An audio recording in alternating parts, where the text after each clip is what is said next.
And what that does for us in that internal map is it makes us feel comfortable. It gives us certainty.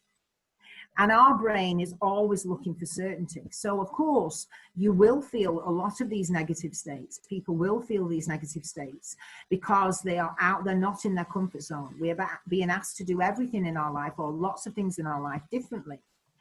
And so a lot of people are not in their comfort zone. They're completely out of it. And there are a few people who have actually found that not working as much, being home with the children more, has actually made them more comfortable. They've had a realization that actually maybe, you know, I'm spending too many hours at work, I'm commuting too long, so that has been a realization for them. But when we're in our comfort zone, we find it difficult to get into what we call, what I call anyway, our stretch zone. So for some of us, COVID has brought a little bit of uncomfortableness. You know, we're uncomfortable. It's stretched us a little bit, okay? And the tiniest thing can stretch us, the tiniest thing. So I'd like, and how the brain works is it'll give us a signal that it doesn't like it, that we're not in our comfort zone. We're doing something that's completely not feeling comfortable. So we'll have a little try at that. Let's see how our brain's working, okay? Have a little try and see what it likes. And it only takes a small bit to get us out of comfort, just a tiny little thing. So I'd like people to play along, and I'd like them to fold their arms. Fold their arms. Are you doing this okay? So how does that feel? Feels okay. Brain's like done this before. Most people will have done this before.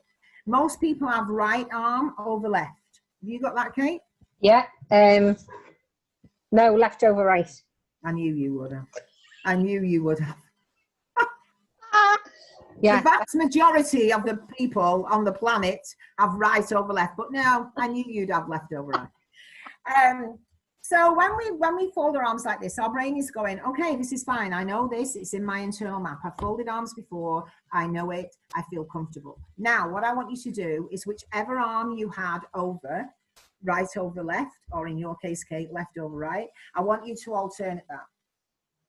Oh, it's hard, isn't it? So first of all, when I do this live with people, you know, they'll be in training. They'll be like, "Oh, I can't get my arm to do it. It won't go."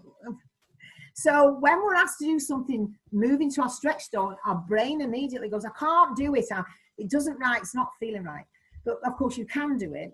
But when you've done it now and it's the opposite, the brain's like, "Oh, I don't really like this." Back to comfort.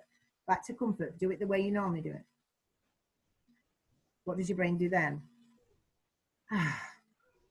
Back again to the other way. The brain doesn't like it. And back to comfort. So even though that might seem silly, as a silly little exercise, it demonstrates that the tiniest thing when we come out of practices, things that we normally do, we have some resistance to that. The brain's like, "Oh, I can't do it. Oh, it's difficult." Or, you know, "I don't know how to do this." And sometimes when we have resistance, what do?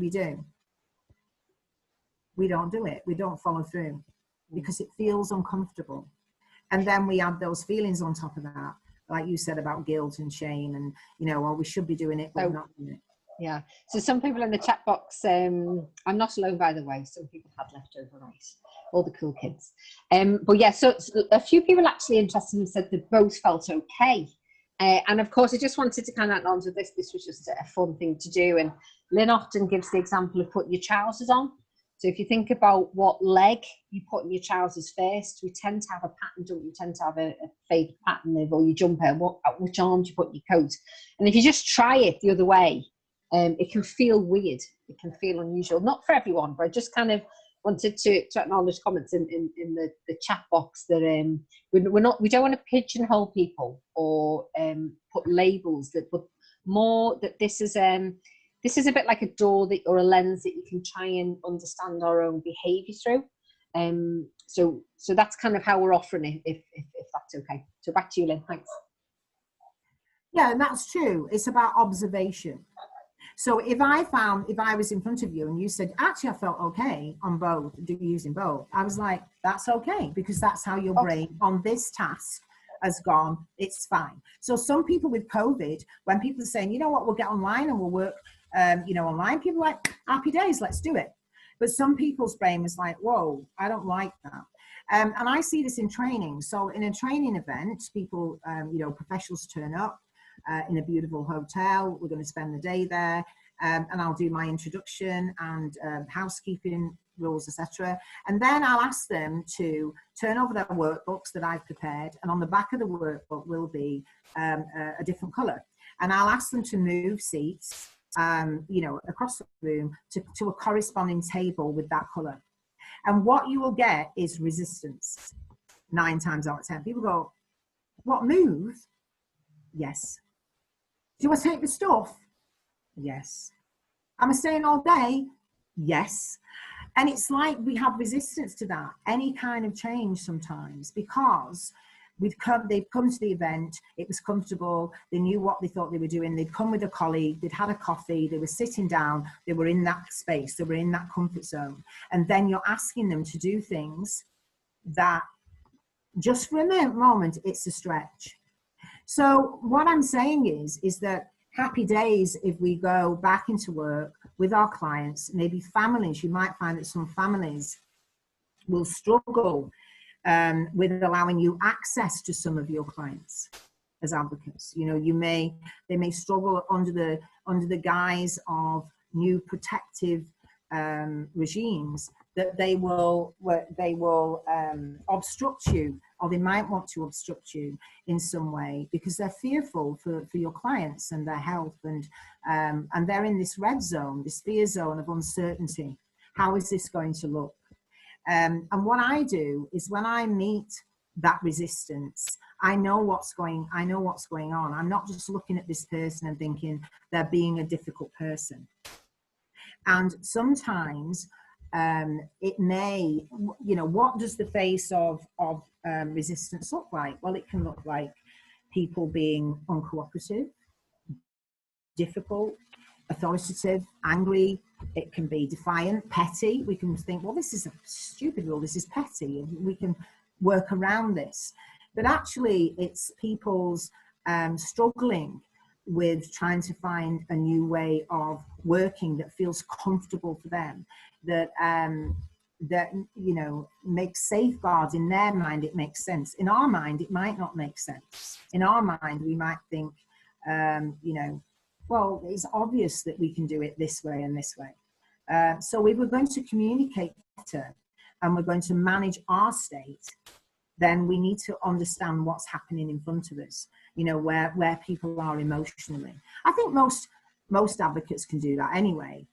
Well, I think most of us, if we're being honest, probably do it a lot of the time, but then there may be moments where we go into our fear zone. And, it always astonishes me when it pops up for me in my working life and sessions. It could be in a meeting where I suddenly feel really intimidated and I find it very difficult, or I might be getting angry or frustrated because what I'm trying to say, or what I am saying, to me makes absolute sense. It's about human rights and nobody's agreeing, and it's very frustrating. And then it makes me feel uncertain, and then I'll experience feelings like anger and frustration. And it's a real skill to be able to manage that and pull it back so that I feel more confident and calm and get back into that yellow zone where I'm able to speak truth and I'm able to say what I want to say without that uncertain fear underpinning it. I don't know whether that connects with people's experiences. Get your thoughts down in the chat box. But we often talk about that then, don't we, about that in that moment. It's, the only thing in that meeting, and don't forget, these meetings are massive. There might be 15 people. It might be hostile. They might not like you as the advocate, and you're pushing for things that they don't want to do. And in this COVID time, Lynn's touched on a really massive point there. There's this drive to protect, so now we've got this added unknown thing of risk of COVID.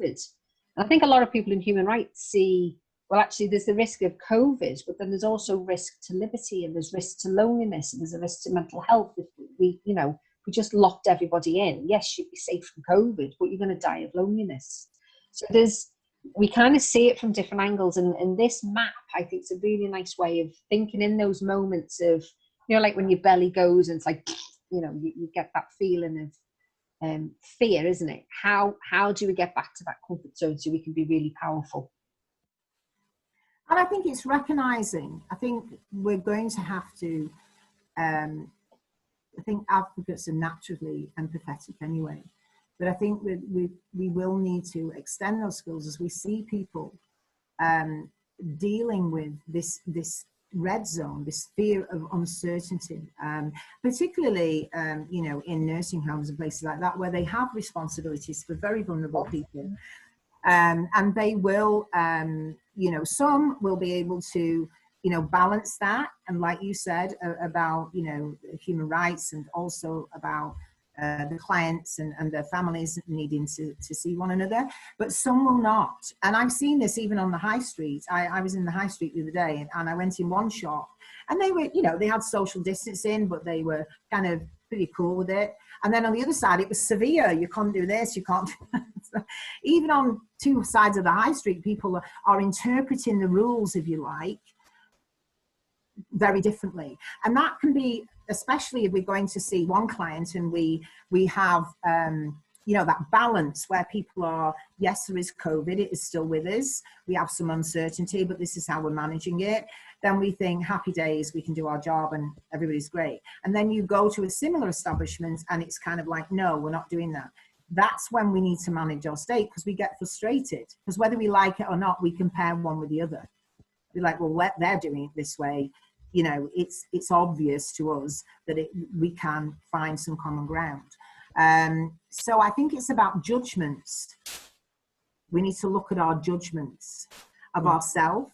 So you're right, we do get, you know, one of our challenges about managing state when we provide care and support for other people is we don't always provide the same care and support for ourselves. We don't always let ourselves off the hook. Right, we kind of beat ourselves up. I mean, I don't know whether people on the chat do, but or whether that's just something I do, you know. But you and I have done that, haven't we? Where we've been training or doing something and it's not gone as well as we liked, and we like rang each other and said, "Oh, holy moly, that was not as great as we wanted it to be." Yeah. Claire's just made a brilliant point in the comment. Claire, and everyone, I suppose, just when you're writing in the chat box, there's a little drop down box that says whether you share your messages with panelists or panelists and participants and attendees. Just make sure to click to panelists and attendees, because some people just send it to panelists. I think the brilliant comments that everyone, it would be good to look at. But yeah, Claire's just mentioned there that I'll read it out. I was talking to a colleague yesterday, and we don't think always that staff are in a heightened state of anxiety and therefore deliberately are not wanting people to stay in. So there's something, isn't there, about we've got our state to manage, but then it's also being aware, and I suppose that's the judgments of other people's states. And you know, everywhere we go at the minute, it's risk, isn't it? You know, today it's about don't go to Spain, or you know, all the subliminal messages is it's not safe, it's not safe, or your face mask, it's not safe. Everywhere we look. So staff are having that, you know, the care home staff, the mental health staff, and that's what you're going in. And if we don't acknowledge that and think about what's the impact on their state, so if they're in this red zone, what are my judgments about that? Is it going to help or is it going to make it worse? So yeah, there's things in, isn't it? Sorry, Lynn, back to you. Oh, fine. But you're absolutely right, and we need to look at that. We need to look at each and every one of us. We're all human. We're all going to do it differently.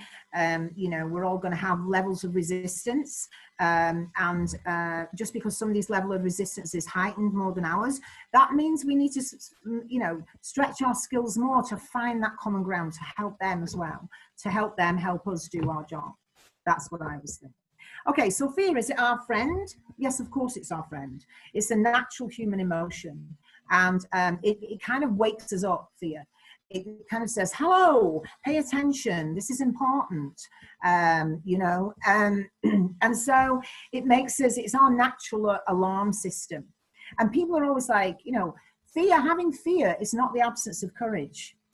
And sometimes people, you know, beat themselves up with that. We have to feel fear because it's built into our DNA, if you like. You know, the fight, flight, or freeze is there for everybody, and it's there for a purpose. So if we've been fearful or we've been anxious about COVID, and again, people who work with other people, when we support them, you know, I've got friends who, you know, are in our industry, and they've beaten themselves up like, well, I should be more, you know, I shouldn't be anxious, I shouldn't be fearful, I shouldn't. Why the hell not?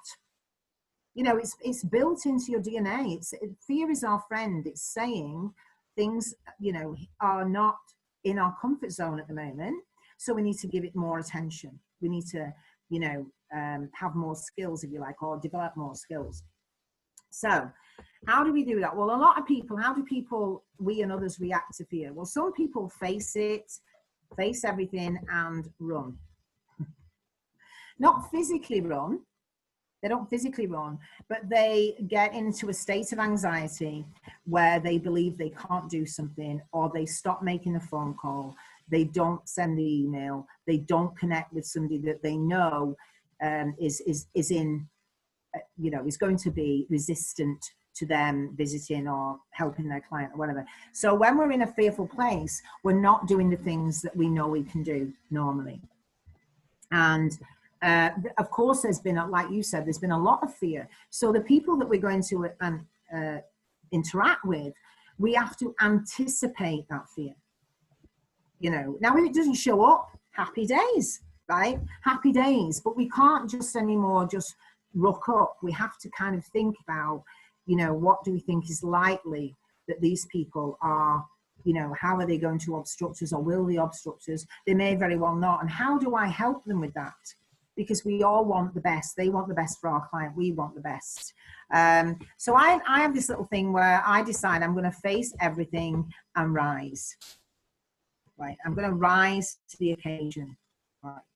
And this is again about programming myself. Of course I feel fear. And I don't want to send the emails. And I sometimes, and I don't want. And what's that about? Is that because I'm run down? Is that because I'm not taking care of myself? Is that because I'm overstretched? You know, maybe I've got lots of responsibilities at the moment. It's about just stopping and having a look, taking care of ourselves for a minute or two.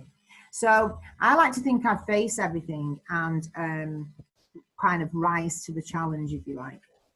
But how do we do that? Because, you know, that's easy to say, like most things, and not as easy always to do. So how will we do that? How do people do that now when they're fearful? How do they do that now? What do they do? Large glass of red, gin and tonic. How do we handle our stress now, or how have they handled it during COVID? So should we just pause for a minute and ask people to pop in some comments? Yeah. So how, kind of just repeat that question again then for people, if that's all right. So how have we faced our anxieties? How about work or home? How have people been taking care of themselves? Have they been taking care? How have they taken care of themselves or handled their insecurities or anxieties during this lockdown period? How have they done that? Yeah, because it's often we then seek certainty, don't we? And that can be through good choices and perhaps not so good choices, or positive choices. Yeah. So yeah. I mean, they could just put, is it been a positive choice? Have they made some positive choices? They don't have to tell us perhaps if people do want to. So I can read out some of the comments. So lots of people kind of sharing and talking to people and spending time with family, eating and drinking. So yeah, lots of comfort in those things, isn't there? Thinking things, so reflections and talking to others. Suzanne said breathing, walking, lots of dog walking, making sure we've got time away from work and the laptop, going for walks in the countryside, talking with friends. And of course, that was a big thing, wasn't it, when a bit of a backlash against the phrase social distancing, because social distancing can lead to loneliness. We don't want to socially distance, we just want to physically distance. So yeah, lots of exercise, yoga, meditation, Jen, beautiful. Shoving my headphones and having a dance, beautiful. This is great. Really nice. Connection, lots of connection. Yeah. So What I always believe, and I've been doing this for 30 years now, is I always believe that we have a responsibility. I have a responsibility to my clients to be in the best shape I can be, emotionally, psychologically, and physically. I've struggled with the physical in the past, and I'll go on to that. Psychologically and emotionally, I kind of dust that off with my tools from NLP and emotional intelligence. But I believe that my clients deserve me to be in the best state I can be to assist them and support them. And of course, that's a practice, that we have to, this is what we're talking about really, about how do we manage our state, because there's so many things that can interrupt it, from, something happening in the family, or, people at the moment maybe losing their jobs, when furlough's over, it disrupts things within the household. And so, managing state is crucial. Our state, first of all, and then helping other people to manage theirs. So let's look at that then. So how do we manage the triad of meaning, which is about state management? And I think this is one of our favorite tools, isn't it, Kate, that we try and use every day. Every day is everything, our daily life and how we work. We're committed people to supporting the more vulnerable of society, but every single thing starts with us.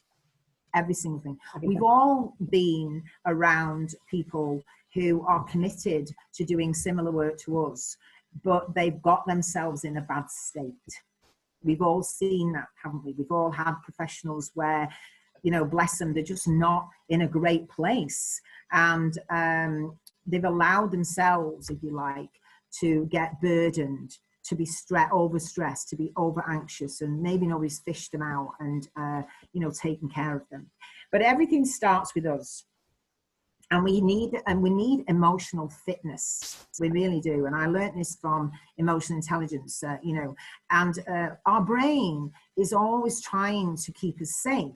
So when we try and go out into a stretch zone and learn something new, sometimes it'll drag us back. No, you don't want to do that. You want to stay safe. And you need to, very often, what I would say to people is, the red zone of uncertainty is where all the learning occurs, or most of the learning occurs. And that's where we need the risk. We need to go into that place of risk. But we've always got this challenge about, are we good enough, most of us? And from the get-go, when I did my emotional intelligence qualification, I went in, it was in San Francisco where I did it, and the very first morning you sit down and they asked you, the first question was, what is your commitment to training today? And I love training, I love to learn things, so I immediately put, really quickly, 10. I can make 10 out of 10. I'm really committed. I'm up for it. Raring to go. Let's go. And then suddenly I looked around the room and I saw people, really studying, thinking about the question, giving it some time and, perusing over it. And then I thought, maybe I didn't give it enough attention. Maybe. So I crossed it out and put 9. And I thought, when we did a round robin, there was somebody who did the same as me, and it was about me wanting to fit in. I didn't want people to go, well, there's always one, isn't there?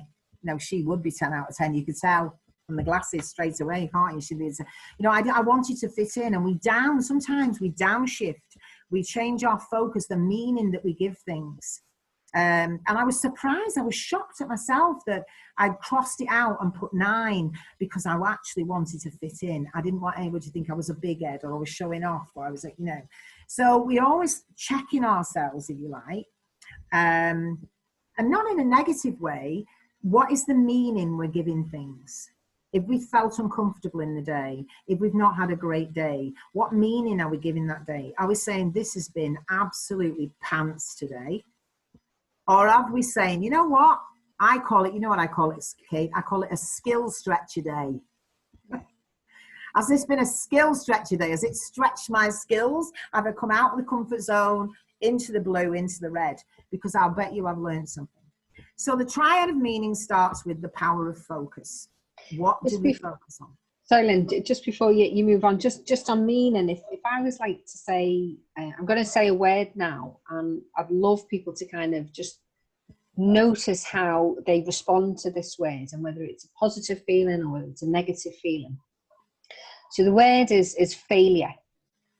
So what does that kind of pull up for people, the word failure and the idea of failing and the meaning that you give to that word? And I think we might kind of come back, but just for a moment, because Lynn's going to kind of explore this in a bit more detail, but it's a lot of the, in advocacy particularly, when we might talk about complaints, it's another word that they can have very strong emotional anchors.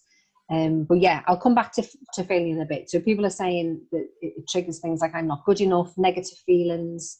Demelza said failure equals building blocks. People feel inadequacy. Amos said it's a chance for you to try again. Jordan said it's a good way to learn and self-explore. So who's right and who's wrong? You know, it's whatever meaning you choose to give to that experience of what we label failure is going to be true. It's not for me or Lynn to say this is how you should interpret it, but just know through this session that there's people in that chat box have put down maybe 20, 25 different responses to a similar feeling of failure, and that's interesting, isn't it? That's really interesting. I think the meaning is really important, that we understand the meaning. And when I'm training in person, I always say to them, you'll do me the greatest honor if you ask your questions, or even if you disagree with me, because guess what? I learn. I want to know what your brain thinks. And when I was a teacher, I used to say to children, did your brain like that? And they'll go, Miss, my brain didn't like that. Didn't like it at all. Did your brain like that? Yeah, my brain loved that, Miss. My brain loved that. So I learned something, because again, like you say, it's not about me putting my blueprint on you. It's about a sharing of that communication. It's about, can I try on your overcoat for a day?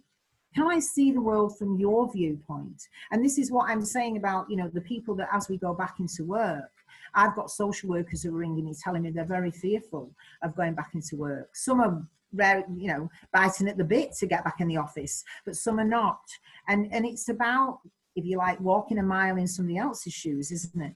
And I mean, my greatest teachers in the world have been teenagers.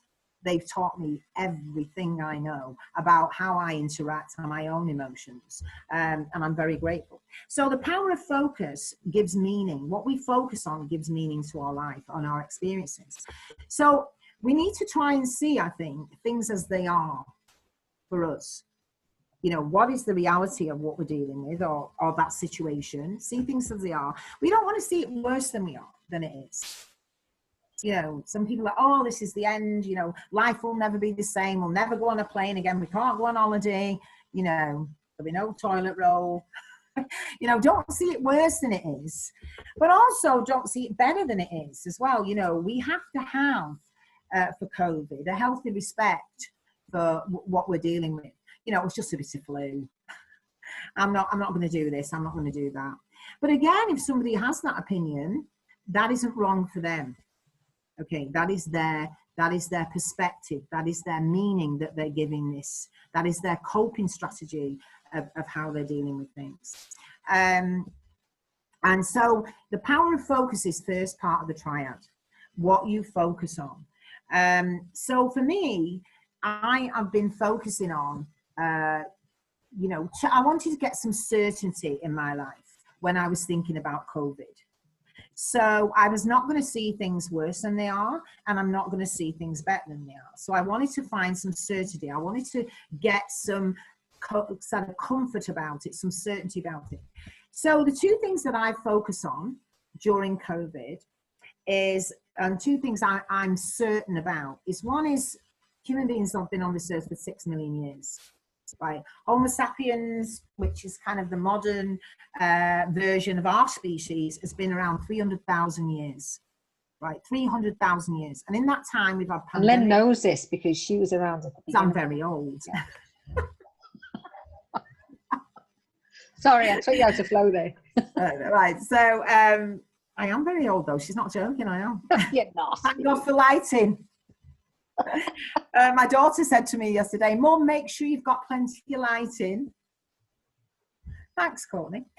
So we've been around a long time. We've had pandemics, we've had plagues, we've had swine flu, we've had mad cow's disease, we've had earthquakes, tsunamis, droughts, famine, we've had, you name it, we've had it. And of course we had, which everybody, you know, quoted at the beginning of this one, we had the 1918 Spanish flu, which infected 500 million people, right?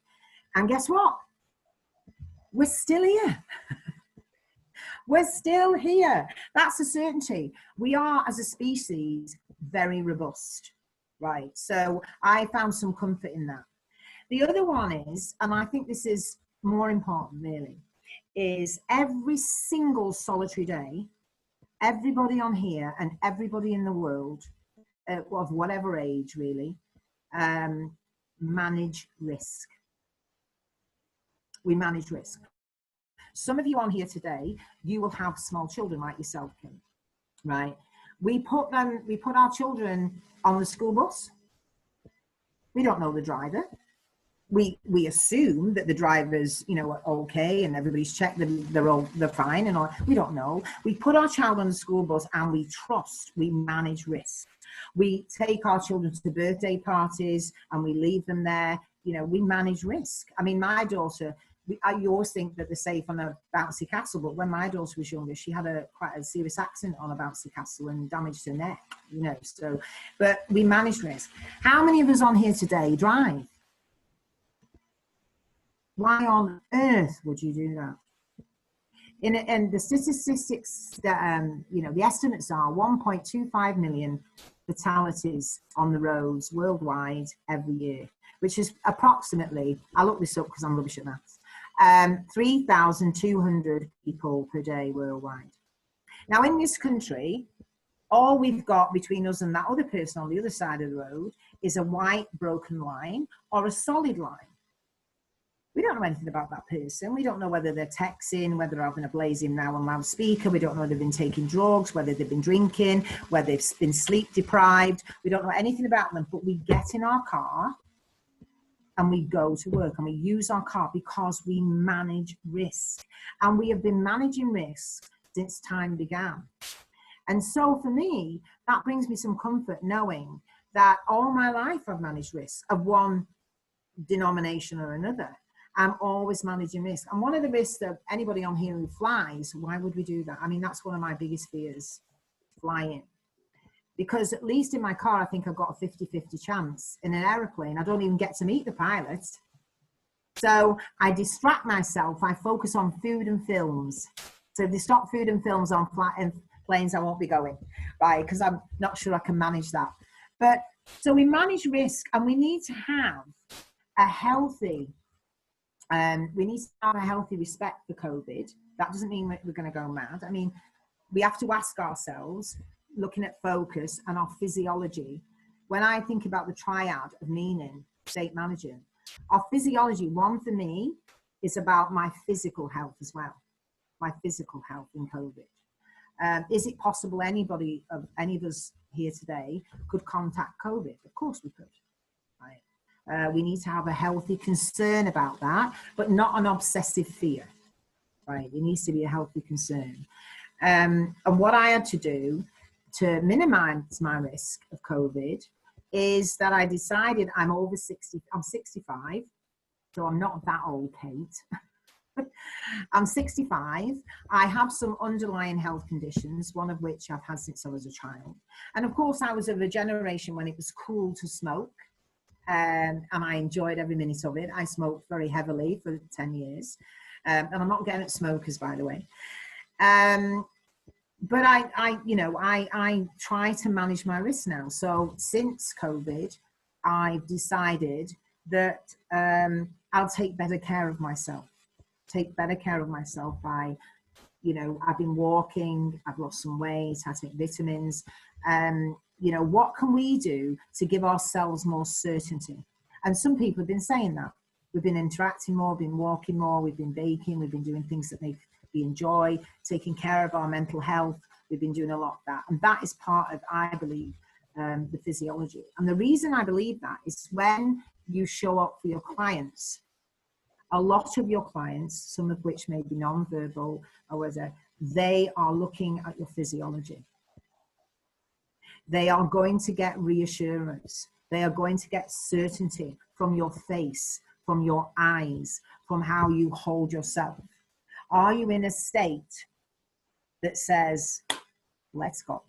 Are you in a state that you're, you know, that you are confident that you are managing these new situations? And we're getting back to business. We're getting back to why I'm your advocate in the first place. You know, that COVID is around, but we will manage that. And I think physiology, you know, tells your clients a lot more. That from the minute they see you face to face for the first time, they're going to get a lot of information from your physiology.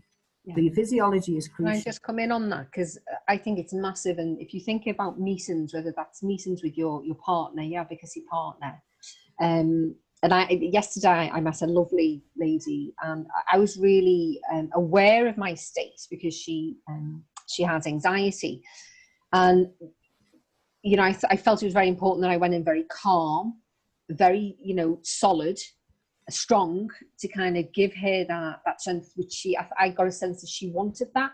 So I wasn't firing questions. I wasn't kind of talking a lot. It was a very slow paced meeting.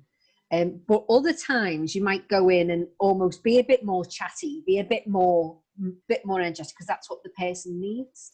And if you think about meetings with professionals, you know, I've been in meetings where I've gone into a meeting feeling strong, and everyone in the meeting's like really down, really, you know, in the physiology, and it drags me down. It's like, come on, no, let's get decisions. But I get dragged down by that. So just by being aware of just what I'm doing in my body, and for me, it's breathing and where I'm looking, basically, that changes how I can perform in that meeting.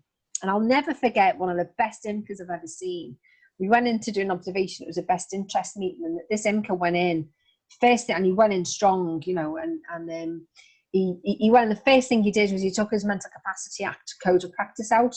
So for all you IMCAs out there, you know, the green Bible that you carry around, and he slammed it on the table and then sat down strong. And I thought, you clever bastard, you know, you've just non-verbally communicated to everyone in that room, you know your stuff.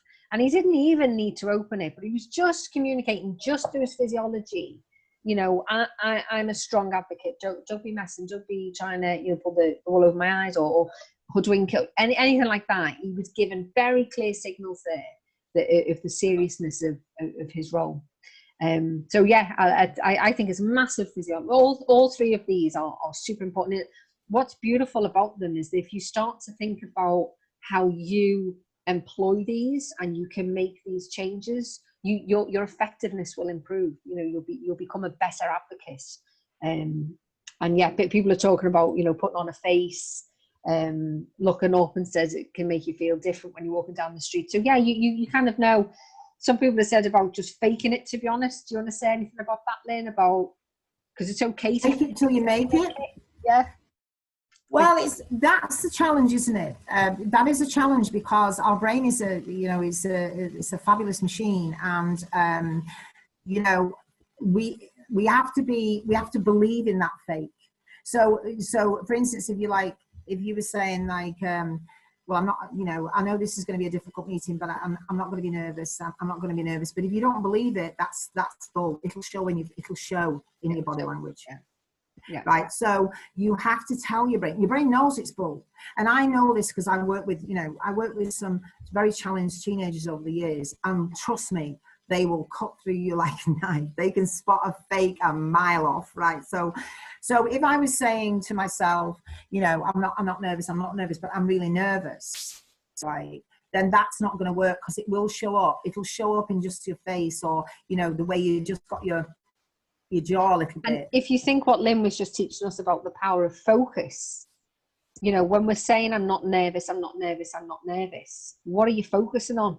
You're focusing on being nervous. So it's kind of, you're sending mixed signals to your internal nervous system, about being nervous. So instead of I'm not nervous, how about we say I can do this? What I've got to say matters. You know, those mantras, those voice can replace the I'm not nervous. Let's. The other trick that I teach, I mean, some of you may hate this one, but the trick that I teach to children, teenagers, that may not be academically, academically they feel that they're not in the zone they should be, and they fear they would never get a job or whatever. I teach them how the brain works. You have to keep your subconscious mind busy if you're going to go into a meeting. So, and I have hundreds of cards. And I said to the children, this is what I use sometimes, but you don't have to use it, but it's my little trick to get my brain when I'm nervous. I'm not going to say, like you say, I'm not nervous, I'm not nervous, I'm not nervous. So I particularly like Justin Timberlake. So what I do is, before I go in, if I'm nervous in a meeting or I know there might be I go into the loo and I go, yes, yes, shake my hands, yes, yes. I mean, obviously other people who are in the loo often think that I'm deranged, but that doesn't matter. I'm like, yes, yes. And then when I go in, if I'm sitting prior to the meeting, and I kid you not, this is absolutely what I do, I start singing Justin Timberlake, I'm bringing sexy back, yeah? And all the boys. Now, the thing about that is, and I can show you, well, I haven't got them here now, but I've got them in my office, hundreds of cards where kids will go, I'll never forget sexy back. Because what it does is when you're sitting there and you're going, I'm bringing sexy back, yeah? Your eyes actually are quite shiny, right? And also your brain isn't doing that, oh God, I hope there's not 3 of them, or I hope they're not really difficult like they were last time, or, you know, because that's where your brain goes. Why does your brain go there? Because it's built in to try and give you some comfort. So it's saying this might happen, and this might happen, and this might happen, this might, you've got to say, shut up to your own brain, because it goes mad. If you've ever been for an interview, you'll be sitting there going, I hope it's not a panel interview. I shouldn't have put these shoes on. Did I bring all my paperwork? I hope my stick works. What? By the time you get in, you can be a wreck. So you have to keep that subconscious mind busy. You could just say, I'm a winner, I'm a winner. I'm a winner chicken dinner. It doesn't matter what you say. It is crazy. It doesn't matter what you say, but you have to give your brain something so that when you go in, you're calm. And I've got lots of children's jobs with that. They don't all use Justin Timberlake because that's not their overcoat. And I'm always interested to find out what is, right? One of them told me, chat boxes then if you've got any mantras or yeah. Because I know I use all I need is within me now. I use that a hell of a lot. Well, some of the people on here might know of Louise Hay. And I've used one of Louise Hay's for many, many years. So sometimes when I'm using sexy back, I might be going into a meeting when I want to be, yeah. But there are other times, like you said, Kate, when that would not be appropriate, right? Yeah. So I go in and Louise Hay mantra is, I believe in myself. It's nice. I believe in myself. I believe in myself. And that's a great mantra. But everybody's mantras, as long as it makes sense to you, that's all we need. So we've got the physiology. Some beautiful ones coming off. I am calm, relaxed, and in control. It's got a really fabulous to it. Emma said she loves "You've Got This." I like that. We say that to another, don't we, Liv? Fear is temporary, pride is forever. Pain is inevitable, suffering is optional. Robin says that. That's wow. Power pose thing, yes. So there's a TED talk looking at the power pose. I've not seen that one, but everyone's got a link or the name of the person. I suppose we could just Google power pose TED talk, couldn't we? But Grace, that I have got this. Nice, really nice, really nice. I've got this. Yes, I've got this. Isn't it interesting that when we, again, if this is like your focus as well, when often when we go into a fear state, we're focusing on other people. So we might be focusing in on them, you know, that they've got the power, or they're intimidating, or they're not going to listen. Whereas when we shift it to us, like, I can do this, it gives us the power. It's kind of, we're taking control of that narrative, aren't we? We're focusing on what I can do in this moment. And even if the only thing I can do is to be calm, then thank you very much, I'll take that, because that's better than sitting there, you know, with that voice, I can't do this, they think I'm stupid, you know, who do I think I am? Whatever that voice is, it's about lowering that down, replacing it with something really empowering. I think the other thing is I'm okay with the now is a good one. I'm okay with the now. Nice. Whatever happens in this meeting, I'm going to be okay with the now. It doesn't mean it doesn't mean that I'm not powerful. No. Because meetings don't often go the way we want them, right? So then if you're okay with the now, it means that you go away and you stay in that comfort zone. It means that I'm going to reflect on this when I'm home. There's always a way. That's another one. There's always a way. I'm okay with now, and there's always a way. So I may need to regroup. I may need to think about my strategy of how I'm going to get these people on side, right? How am I going to use my influence? They're stretching my skills. It's been a skill stretcher day, and I'm okay with the now, right? I'm okay with the now. So that is important, your language that you use with yourself and that you use with your clients. I think I think my caution is as well, is that sometimes, especially in COVID, I've seen people who, you know, we do have people who are vulnerable that we work with for whatever reason.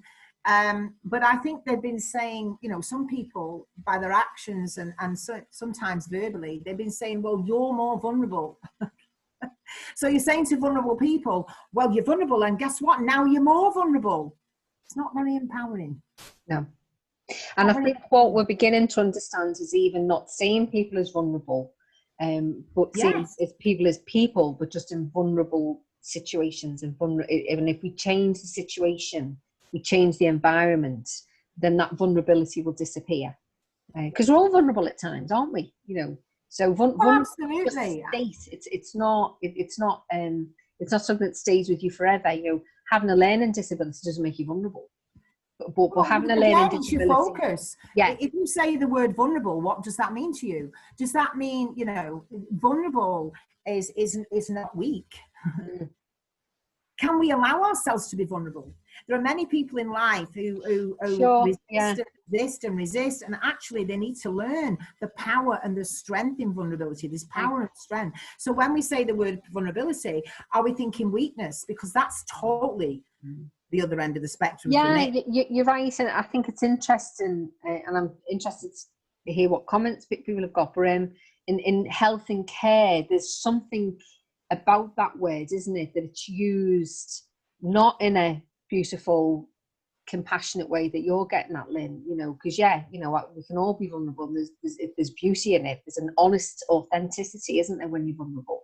But it's not used like that in health and care, is it? It can often be used to disempower and justify quite punitive regimes of care.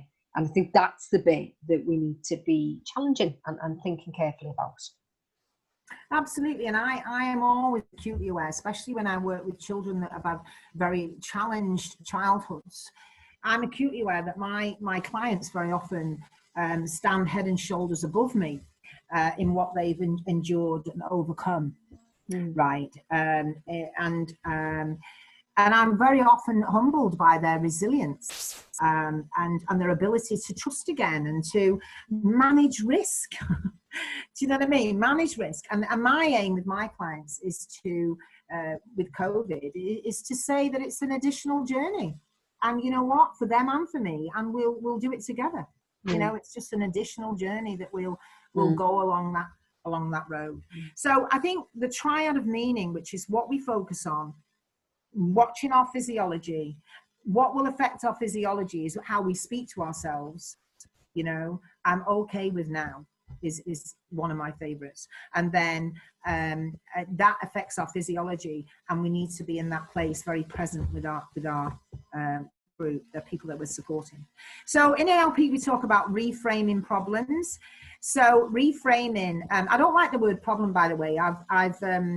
Problem is a word that, again, it may not have a significance for some of the people listening, but for me, a problem weighs heavy, you know, problem. You'll hear me say, I've trained my brain to, if I say problem, you'll hear me immediately say challenge. Oh, not a problem, it's a challenge, because I feel that I rise to challenges. So again, that language pattern that I use with myself. And so I use that deliberately just to give me a prompt to mention about perhaps we shouldn't have problems, maybe we should have challenges. Right? So reframing requires seeing something in a new way. And we've been doing that. We've been saying that. We've been reframing by the language we use. How are we going to see this meeting? Are we going to reframe it to something positive? And I saw this recently on, so some of the things that I reframe is, my age, like some of the things is, or if I make a mistake, can I reframe it? So I've made a mistake, or I've done something that, I wasn't that pleased with. And I'll just say, well, it's a learning curve. I'll reframe that. How did I learn from that? You and I have done this many a time where you may have been, beating yourself up, having a day, one of those days when we should have had a duvet day instead of get out of bed. And we've reframed it for each other. And I think that's the beauty of if we have that language with each other where we can say, what's good about this? So I always say to myself when I'm reframing for people and for clients, what is good about this? What's good about what happened? Even if it seems a disaster, there's always light in there. There's always light and learning in there, whatever that might be. Even if it's that we're never going to do that again, we've learned that that's not the right way to say. So if somebody else, comes to me and they're disappointed in themselves, they're angry with themselves or whatever, I'll say, but what was good about this situation? And at first the brain will go, nothing. Nothing was good about all bad. It was all bad. It was terrible, like this. And you need to give yourself a little breath and then go, well, what could be good about it? And then sometimes they'll still say nothing. And they go, right, have a little think and find one thing that is good about this situation. And it might be, I'm still connected to the person that I'm serving. I'm still, I did actually, I arrived there on time and I was present and I did my best. It's what was good. What did you learn from this situation? Because if everybody, this is the problem, I think, when we get up, when we're growing up in life is, our expectation is somehow it should all go to plan. Which is ridiculous, isn't it? There's that film with what's his name, isn't it? In it, the one from Mask. Where Jim it's Carrey. around. Pardon? The Jim Truman Carrey. Show, where he gets up every day and it's the same thing. Hi, and everybody. I mean, you literally wouldn't get out of bed. The reason we grow in life is because we have challenges, and the more challenges we have, the more comfortable we get with challenges. Right. So. And this is where I think failure is fascinating, and it can be our best friend, can't it? And Yes. I was listening to an interview with the chief exec of Spanx, the underwear that kind of sucks everything in. Yeah. And the woman who kind of started that, she was talking about as a kid growing up, her dad every Sunday they'd have Sunday dinner together, and the thing that the dad would say every Sunday was, "Hey kids, what have you failed at this week?" Yeah. And it was always done in a not in a critical voice way, but in a very positive, okay, that's interesting. What did you try? And they kind of talk about it as a family. It gave her this strength, she reflected growing up, that she wasn't afraid to fail because it was painful, and we can't avoid pain. But it gave her something else. It gave her strength and a willingness to take risks. And look at her now, multi-billionaire, heading up an international company. So it's reframing and being aware. You go back to that triad of meaning. What's the meaning we're given to the experience? Is it failure or is it learning? When you get a complaint about what you've done, is this an opportunity to go and beat yourself up for a week? Or is it an opportunity to look for truth and to go, God, is there something in this? Is this showing me something that I need to now look at? And that doesn't mean about being self-critical or beating myself up, but just an honest, gift of thank you that this is now a new insight I've got into my my values, my behavior, my style, my communication? What is it that I can take from it? And I think if you can get skilled at that, we're happier, aren't we? We're happier and more stronger, I think. Well, I think reframing with young people is really important as well, and getting them to, because young people don't always like lots of chat. You know, they like it bite-sized sometimes. Okay. And I've worked with a lot of children with ADHD, and I remember one little boy, he was only year 7 or 8, and he had little glasses. He looked a bit like Harry Potter. And it was his first session, and he came and he was sitting on his hands, his little feet were going, and he was fidgeting, and he was, and I said to him, honey, why do you think you've been sent to me? And he said, oh, because I disrupt the class, and I speak out loud, and I get up, and I'm not, all these things that I could hear adults telling him. He was repeating all these things that he said. And then he stopped this kind of, behavior, and he looked down and he said, and I've got ADHD. And I went, how fantastic is that? And he went, you can see his little brain going, what? And I said, what do you know about ADHD? He went, it's not very good, is it? I said, well, actually, do you know what psychology is? And he was like, I think so, which meant no. And I said, like, in the brain, how we think. And I said, how the brain can work. And I said, there was a big, massive study done in psychology today. And what they found were people with ADHD were 300 times more likely to start their own business. And he's like, really? And I said, yeah, do you know why? And he said, no. I said, because you can't do as you're told, right? You like the rules as you're on your own, and you take risks and you do that. So maybe you're going to start your own business. And he was like, oh, I never knew that. I never, and so we reframe it for him, because that is actually true. They find it very... And again, what do we focus on? Yeah, we focus on.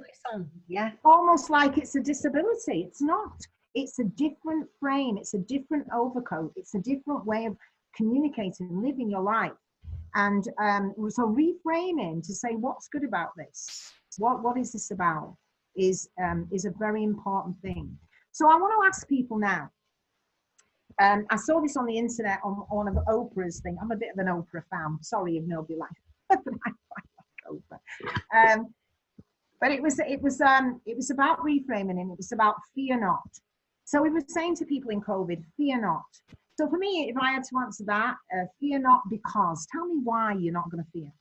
Because for me, fear not because I effectively manage risk. Fear not because life's for living. Fear not because I remain strong and healthy. Fear not because I love my work, right? Fear not. Why? If I ask you in the chat, fear not, what is your response to that? Fear not this time. We can find new ways to live. Beautiful, Philippa.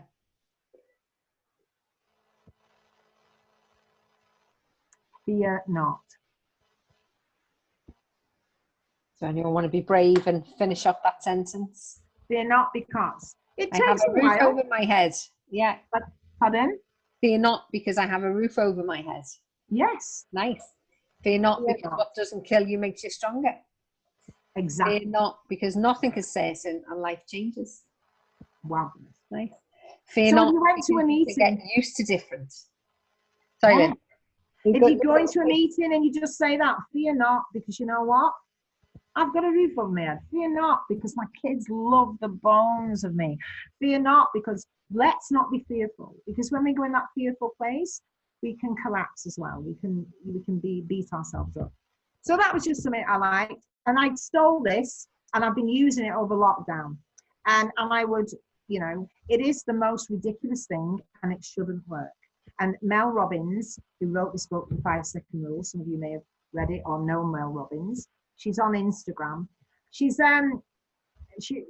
I get irritated with her on Instagram because she shows you her bedroom and her dogs and all when she's baking cake, and that's too much information for me. But I like Kate. I don't like chaos in the home. Too much info. But she wrote this book, The 5-Second Rule, and I thought, you know what, I'm going to try this on. I'm going to try this overcoat. Does it work for me? Whatever. And basically, it's what we call a pattern interrupt. So when our brain's going, whoa, I can't do it. I don't want to get up. I don't want to, I don't want to do this meeting. I don't want to, when the brain's going, stay safe, stay safe, stay safe. She has this 5-second rule, and she says herself it is the most stupid tool, but it does actually work. And basically what you do is the thought comes in your head that, you know, the obstructive thought that sends you back in comfort zone. No, don't do the email. Don't do the report now. Don't do that. When we, you know, we're having that don't minute. And she says, count backwards, just 5. Right. So you're going, I don't want to make the phone call. And then you go 5, 4, 3, 2, 1. Pick up that damn phone. Right. And I thought it can't be that simple. It just can't work. Surely to God, it doesn't work. But it does. I used it initially, like she used it. I used it initially in a lockdown because I found myself staying in bed a bit longer. You know, I don't have to get up at 6:30, 7:15. I don't have to do that because it's lockdown and I can stay in the gym jams all day. Nobody's going to know. But then I thought, no, I don't want to do that, get into that routine. So I'd be, the alarm would go off, and before I just put it on snooze and go back to sleep. But then I was like, 5, 4, 3, 2, 1. Out of bed I got.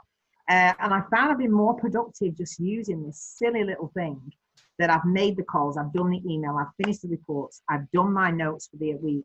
Because the other thing is when I'm making my notes, it can go into Sunday. You know, Friday afternoon, I'm like, oh, I don't want to do it. I'm too tired. I want a glass of wine, whatever. Saturday, I'm going to do this.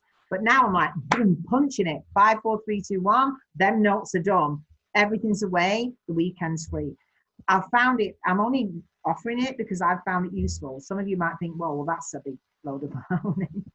But I would ask you to try it. 5, 4, 3, 2, 1. Last but not least, advocacy. You are the beacon, the light and the calm. And you can say that in a meeting. You know what? Whatever goes on today, I'm going to be the light and the calm. Right? And people need your certainty. Thank you so much for your participation. So there was only one question that I didn't manage to kind of raise it in the session, and it was going back to fight, flight and freeze, and there was a little break-off conversation about, is it automatic or can you actually change? So I thought you might have a few views on that, Lynn, just before we finish. Yes, I think we can. I'm not aware that we can actually not go into fear because it's built in us. You know, it's a natural reaction, and we would be. It would not be beneficial for us not to have it because we'd be, you know, trying to, I don't know, we'd stand on snakes more than once and try and pet a grizzly or something. You know, we do go into that place. But what you recognize, so this might be an answer for you. I had to work with a lady that was assaulted in work by another colleague. And it was all going to court. She was very, very anxious and she was very upset. And every time she went to that room where she was, where it happened, she couldn't go in. She just couldn't go in the room. And they've been very patient with her, but it got to a point where they were going to have to move her somewhere else, and she didn't want to go for work. So I went down, and it was a one session, and I was getting her to look at her brain, and I said to her, does your brain have a problem going into other rooms? No. Does your brain have a problem going into the canteen? No. How about the staff room? No. How about the toilets? No. Why do you think your brain has a problem going into that room? Well, because that's where I was assaulted. So I said, well, what kind of brain would allow you to be doubly assaulted? So what happens in that room is your brain goes, this is dangerous in this room. So pay more attention. And you know, you can go in. Your brain will not let you. It lets you, it gives you fear, so you pay more attention. Then what you do with that attention is up to you. So we did a little number so you've identified why your brain doesn't let you go in this room and gives you that feeling of fear again because you've been hurt in this room. So your brain is saying, in this room, you need to pay more attention because you have been hurt there before. And then we did a little number on her brain, and I was in the staff room. She came in, she went, I've been in. Oh, what, you've been in the room? Yeah, I'm fine with it now. Right. So she was fine with it as long as she built that up in her mind, as long as she built it up that this room is so dangerous, I can't go in, I can't go in, I can't go in. So the answer, I think, although it's a long-winded one, I know, but then you wouldn't expect anything less from me, would you? No, I don't think. I think it's built in us. I think we feel the fear, like the book says, feel the fear and do it anyway. Can you get yourself to not stay in fear? You can see the alarm system. You can recognize it in your physiology because you have a physical effect from fear. You know, you can get a dryness of throat, dryness of mouth. You can get heart palpitations. Your hands can sweat, you know. So the body's going, look, this is serious. But then can you stay in fear? Can you alter that? Yes, you definitely can. Yes, you definitely can do that. Excellent. Right then, guys. Well, thank you so much. We've been going for an hour, 25 minutes. So Oh my goodness. Thank you so much for staying with us. And huge thanks to Lynn. I'm sure we're all grateful for your experience and the knowledge there, Lynn. And there's been incredible comments in the chat box. And, you know, it's not easy typing responses and kind of exposing yourself. So massive pats on backs for people being brave today and then chucking in stuff. I really hope that you enjoyed it. We've got another session on Tuesday looking at PPE. We'll try and keep it interesting. No, we will keep it interesting. So yeah, you're welcome to join us for the PPE session. And we also offer black belt advocacy, which is we've got about 700 members now, so an army of advocates as we like to see ourselves. And we do have weekly webinars and support sessions, so drop us an email if you're interested in anything like that. But otherwise, go get them.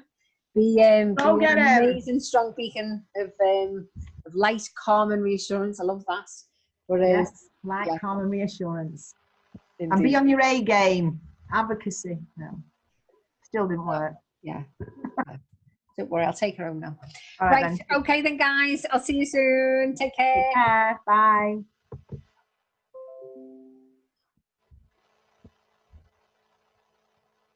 Oh, do we end it now? Yeah, I'll give you a call.